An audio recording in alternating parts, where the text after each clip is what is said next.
never imagined that a broken television could turn into the most unexpected, profound experience of my life. The afternoon light was falling through my kitchen curtains in that pale gold way it does in November, when the sky has already forgotten summer. I could smell the chamomile steeping in my cracked blue mug and hear the refrigerator humming its tired old hum against the wall. The TV had been dark for 3 days, and I had told myself it was nothing. But something unforgettable happened that Tuesday, and I have not been the same quiet woman since. Don't forget to subscribe, leave a like, and write in the comments which city you are listening from. It means a great deal to us. I am 67 years old, and I have lived alone for 11 years now since David passed in his sleep one February morning with his reading glasses still on. Our house is small, a single story with a green door that sticks in humid weather, and my days follow a pattern I have never tried to break, because breaking it would mean admitting the pattern was built from grief. I wake at 6, feed the stray cat that visits the porch, make tea, and sit in the same chair watching whatever flickers across the screen. The floorboards creak at the third step from the bedroom, and I know each one like a friend's voice. Last Tuesday the screen went black and the sound died mid-sentence during a cooking show I had been half watching.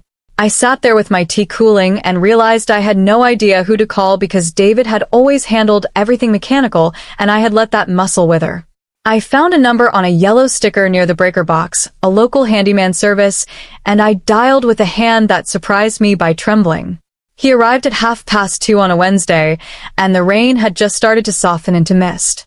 He was 59, maybe 60, a man built like someone who had carried heavy things for decades and learned to carry them gently. His hair was silver at the temples, and his jacket smelled faintly of cedar and rainwater. He carried his toolbox with both hands close to his chest as if it were something living. His eyes were hazel and steady, and when he said good afternoon, ma'am, his voice was the kind that makes a room feel larger. We shook hands, and his palm was warm and slightly rough, and he held on one beat longer than necessary. I noticed he had a small scar across his left eyebrow, and the way he looked around my living room was not curious but reverent, as if he understood what rooms hold when people leave them. He set his toolbox by the television, and the room changed immediately. I could hear his breathing, slow and even, and the small clicking of metal as he opened compartments. The smell of solder and warm plastic drifted toward me, and I found myself standing in the doorway of the living room watching him crouch. He did not ask me to leave, and I did not offer to. The house felt smaller with his shoulders filling the space near the entertainment center, and the radiator ticked behind us like a second heartbeat. I went to the kitchen and boiled water though the kettle was already warm, and I washed a single spoon that was already clean. I straightened the salt shaker on the counter and wiped an invisible ring from the table. When I returned, he had the back panel off and his fingers moved with a patience I recognized because I had spent 11 years learning to be patient with silence.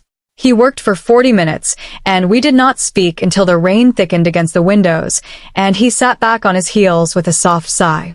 The neighborhood is quiet, he said, and I said yes, it has been for a long time. Then he asked if I had lived here through the big ice storm of 2008, and I told him yes. David and I lost power for 9 days, and we burned the bookshelf in the fireplace because it was all we had. He nodded slowly and said some things are meant to burn so something warmer can grow. I paused when I heard that because he was looking at a circuit board, but I knew he was not only talking about the board. He told me his wife had left him 6 years ago after 22 years, and he had moved back to this town from Phoenix because his mother was dying. His mother passed in April, and he had stayed because leaving felt like losing her twice. The recognition of loneliness meeting loneliness sat between us like a third person in the room. The rain would not stop, and I said the tea was ready if he wanted some, and he said he would like that very much. We sat at my kitchen table, the same table where David used to read the newspaper with his glasses sliding down his nose. The mugs were mismatched, and the window showed the wet street in silver streaks, and time felt like honey, thick and slow and golden. He told me about his daughter in Portland who called every Sunday but always seemed to be in a hurry, and I told him about my son in Denver who sent birthday cards with $10 inside and nothing written. We did not offer pity, and we did not perform sadness. We simply spoke the way two people do when they have not been honest in years, and the honesty itself feels like a warm room after a cold walk. He mentioned that his wife used to hum while cooking, and he missed the humming more than the marriage. I told him David used to tap his fork twice before eating, and I still set 2 forks out sometimes, and only notice when the food is cold. We fell into a quiet then, not empty but full, both of us aware of something neither had named yet, sitting there with steam rising between us. He reached across the table, and his hand covered mine. Not grasping, not pulling, just resting there with the weight of a promise he had not made. His thumb moved once across my knuckles, and the sensation traveled through my chest like a bell ringing in a distant church. I did not pull away. I did not explain myself to myself. I let the warmth of his palm become the warmth of the entire room. My eyes stung, but no tears fell, and he simply held on for the length of one long breath, and then another.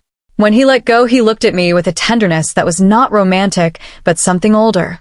The tenderness of 2 survivors lowering their flags. I understood in that instant what it means to be seen not as a widow or a customer or a lonely old woman, but as a person who has been here all along, breathing, waiting, real. He stood and said the television was working and he would check it once more before leaving. He turned it on, and a cooking show appeared, the same one that had been interrupted, and the host was folding egg whites with a wooden spoon. I watched him gather his tools, and I walked him to the door, and the rain had softened to a mist that hung in the air like a curtain. He said he could come back next week if I wanted him to check the gutters, and I said yes, next week would be fine. I watched his truck pull away, and the taillights disappeared around the corner, where the oak tree drops its leaves in October. I stood in the living room after the door closed, and the television hummed its repaired song, and the floorboard at the 3rd step creaked under my weight. The broken